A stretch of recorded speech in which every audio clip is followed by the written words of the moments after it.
ప్రార్థన. చూచుచున్నవాడా, మహోన్నతుడా, ధవలవర్ణుడా, రక్తవర్ణుడా, 10,000 మందిలో పోల్చదైన మా మంచి యేసయ్యా, నీకు వందనములు తండ్రి.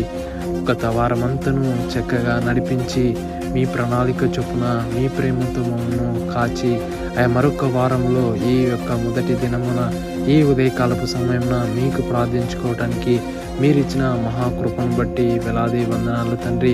ఎందరైతే ప్రభువా చీకటి సంబంధులుగా ఉంటున్నారో, చీకటిలో నడుచుచున్నారో ప్రభువా, ఆనాడు ఈ లోకానికి వెలుగుగా వచ్చి చీకటిలో ఉన్న మమ్మను వెలుగుగా నీవు నడిపించిన విధమును బట్టి వందనాలు తండ్రి. ప్రతి ఒక్కరిని మీరు ఆదరించండి ప్రభువా, ఆలోచన చెప్పండి తండ్రి.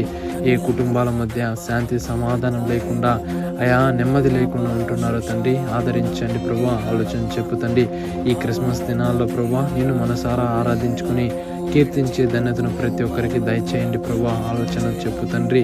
ఎందరైతే ప్రభువా ఈ రోజులో ఏందు నిమిత్తమై ప్రార్థిస్తున్నారో ప్రభువా, ఏ యొక్క కార్యాల నిమిత్తమై ప్రార్థిస్తున్నారో వారి జీవితంలో ఆగిపోయిన ప్రతి ఒక్క ఆశీర్వాదాలను మీరు దయచేయబోచున్నారు తండ్రి. అందుని బట్టి వందనములు ప్రభువా. ఎందరైతే తండ్రి ఎగ్జామ్స్ రాయబోచున్నారో ప్రతి ఒక్క బిడ్డను జ్ఞాపకం చేసుకోండి ప్రభువా.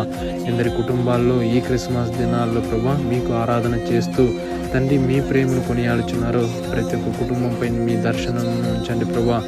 ఎందరైతే అనారోగ్యాలతో బాధపడుచున్నారో వారికి పరిపూర్ణమైన స్వస్థతను కలుగజేస్తారని నజరేయుడైన యేసయ్య అతి పరిశుద్ధమైన నామం పేరట దీన మనస్సు కలిగి అడిగి బ్రతిమలాడి వేడుకొంచున్నాం మా పరమ తండ్రి. ఆమేన్.